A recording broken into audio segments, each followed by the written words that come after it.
नमस्कार बच्चों, मैं डॉक्टर शकुंतला मीना। बच्चों, हम बैंकों का अर्थ एवं परिभाषाएं देख चुके हैं पहले टॉपिक में। आज हम देखेंगे बैंकों के कार्य कि वे कौन कौन से कार्य हैं जो बैंकों द्वारा किए जाते हैं।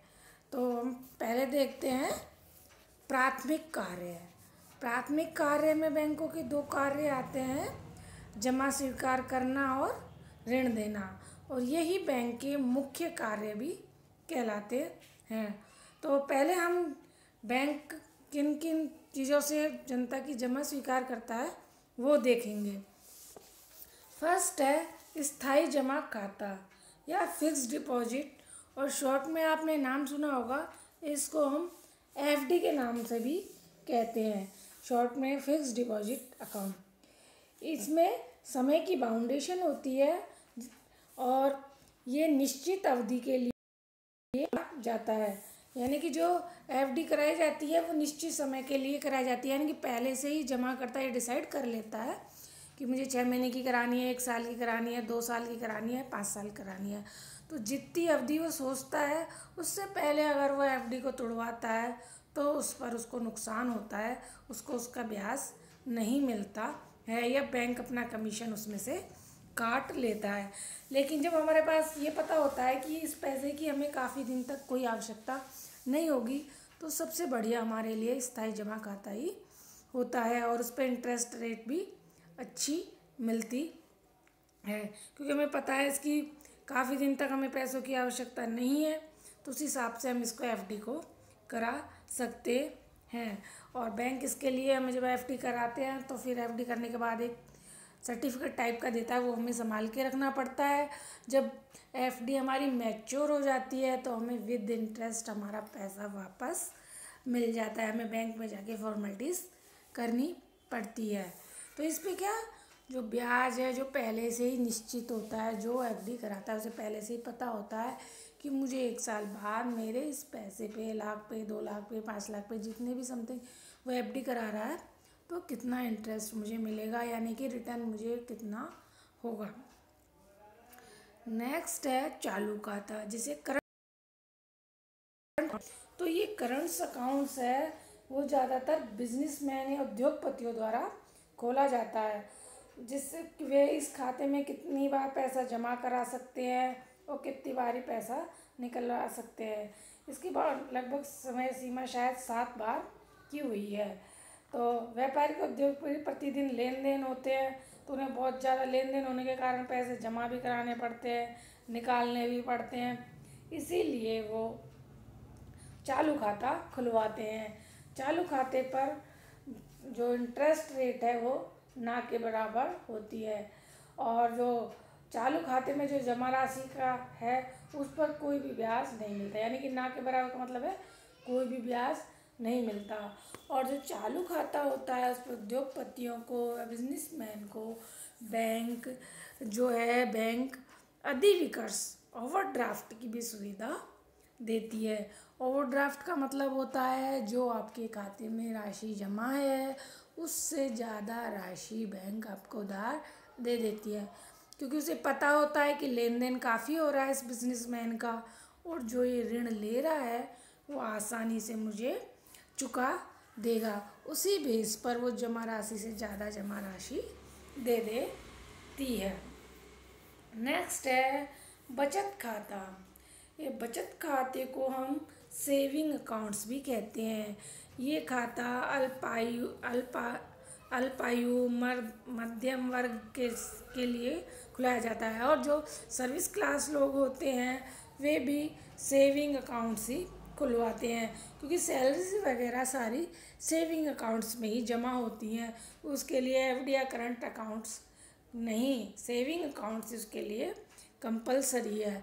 और सेविंग अकाउंट्स में हमें चेक बुक की सुविधा मिल जाती है, एटीएम की सुविधा मिलती है, जिसे चेक बुक के द्वारा हम पैसा एक दूसरे जिसको भी आवश्यकता है उसे पैसा दे सकते हैं, और हमें आवश्यकता है तो कोई हमें चेक से पैसा दे सकता है। हमें अपने अकाउंट्स में चेक बुक चाहिए तो उसके लिए हमें बैंक में एप्लीकेशन लगानी पड़ती है, और एप्लीकेशन के बाद हमें एक पासबुक चेक बुक मिल जाती है, उसके समय में जिसको पैसा देना है उसको हम उसमें लिख के रकम को और अपना साइन कर कर पैसे के लिख कर उसको दे देते हैं। अब चेक लिखते समय हमें ध्यान रखना पड़ता है कि चेक कटा फटा ना हो और उसमें ओवर राइटिंग ना हो, यानी कि चेक है वो साफ़ सुथरी राइटिंग में लिखा जाना चाहिए। और जो खाता संख्या है जिसे आप चेक दे रहे हो उसको ढंग से चेक कर लेना चाहिए, अन्यथा खाता नंबर गलत लिखने से पैसा गलत खाते में चला जाता है और जो जिसको आप पैसा दे रहे हो उसके पास नहीं पहुंचता है। लेकिन जब आप चेक बुक लेते हो तो आपको ये ध्यान भी रखना पड़ता है कि आपको जो मिनिमम बैलेंस है जो बैंक के नियम के अनुसार है वो मिनिमम बैलेंस आपको खाते में ज़रूर रखना पड़ता है, तभी वो चेक बुक वैलिड रहती है। नहीं तो फिर कई बार आप बैंक उस पर फ़ाइन भी लगा देता है या फिर आपके खाते में जब पैसे आता है तो बैंक उसमें से अपना फ़ाइन या शुल्क काट लेता है। इस पर जो बैंक है सेविंग अकाउंट पे 3% के आसपास कम ज़्यादा आरबीआई के नॉर्म्स के हिसाब से होती रहती है, तो इंटरेस्ट भी देता है। अब इंटरेस्ट 2 बार काउंट करते हैं, शायद दिसंबर और जून में। तो जो आपके अकाउंट्स में जो पैसा होता है वो आपने देखा होगा इंटरेस्ट करके मैसेज भी आ जाते हैं। आप अभी छोटे हो तो आपका नहीं होगा खाता, लेकिन अब कॉलेज में आने के बाद स्कॉलरशिप वगैरह के लिए या और भी कार्यों के लिए आपको अकाउंट्स खुलाना पड़ेगा। तो आप देखना कि जो स्टूडेंट का होता है वो तो जीरो बैलेंस से होता है, लेकिन जो बड़े लोग खुलाते हैं चेक बुक के लिए उन्हें उसमें जो मिनिमम बैलेंस है वो रखना पड़ता है। नेक्स्ट है गृह बचत खाता। जो गृह बचत खाता है वो बहुत कम बचत करने वाले व्यक्तियों के लिए उपयुक्त है। इसके अंदर जो बैंक है अपने ग्राहकों को एक गुल्लक की सुविधा देता है, गुल्लक यानी कि तिजोरी टाइप का, और वो उसके ग्राहक के घर रखे आता है उसका एजेंट, और जो ग्राहक है वो उसमें धीरे धीरे पैसे डालते रहते हैं। जब गुल्लक भर जाती है तो वह उसे बैंक में लेकर जाकर जमा राशि अपने खाते में जमा करवा देते हैं। इस प्रकार जो हमारी छोटी छोटी रकम है वो बड़ी रकम का रूप ले लेती है। हालांकि इस प्रकार के बचत खाते पर बहुत कम दर से ब्याज दिया जाता है, लेकिन इस बहाने हमारी जो छोटी छोटी बचत है वो बहुत बड़े अमाउंट के रूप में हो जाती है। नेक्स्ट है आवर्ती जमा खाता।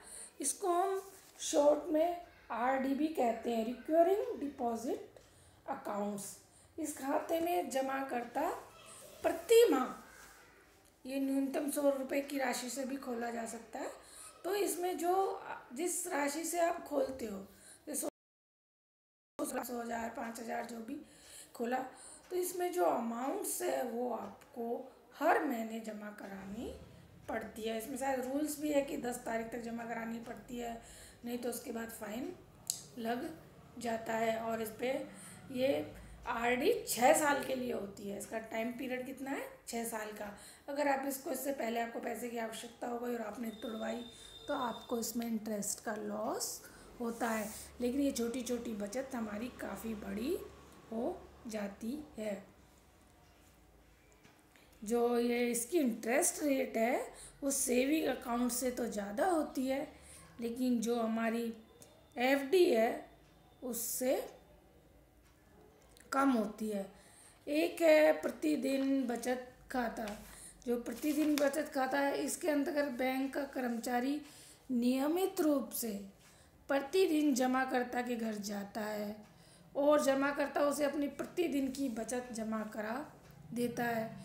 ये योजना है जो लेबर क्लास है, डेली बेसिस पे काम करने वाले श्रमिक हैं, छोटे छोटे दुकानदार हैं, उनके लिए बहुत उपयोगी है, क्योंकि वो ज़्यादा पैसा तो बचा नहीं पाते, लेकिन जितना भी बचाते हैं शाम को बैंक का एजेंट लेने आता है और उसे दे देते हैं। इस तरीके से छोटी छोटी बचतें हैं, बहुत बड़ी अमाउंट्स बन जाती है। नेक्स्ट है निवृत्ति योजना, जिसे हम रिटायरमेंट स्कीम भी कहते हैं।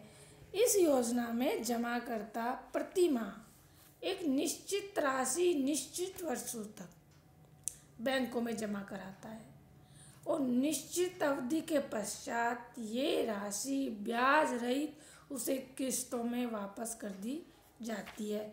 इस प्रकार जो जमा करता है उसे प्रतिमाह एक निश्चित राशि बैंक से वापस मिलती रहती है।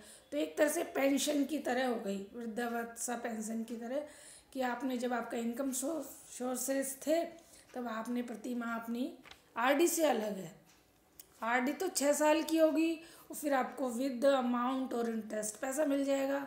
लेकिन ये योजना रिटायरमेंट योजना, नाम इसका रिटायरमेंट योजना है।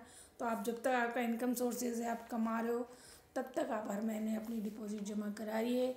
और जब आप कमाने लायक नहीं या रिटायर हो जाओगे या फिर इतनी क्षमता नहीं रहेगी कि आप कोई काम कर सको, तो ये प्रति माह सैलरी की तरह बैंक आपको देता रहेगा। तो इस प्रकार देखा आपने कि बैंक में एफडी के रूप में, करंट अकाउंट के रूप में, सेविंग अकाउंट के रूप में, और ये क्या क्या कहते हैं, होम सेल्फ अकाउंट के रूप में, और ये daily saving deposit scheme, retirement scheme, इनके थ्रू पैसा डिपॉजिट होता है। तो ये 6-7 चीज़ें हैं जिनके द्वारा बैंक में जमाएं स्वीकार की जाती है या हम बैंक तक पैसा अपना जमा कराने जाते हैं।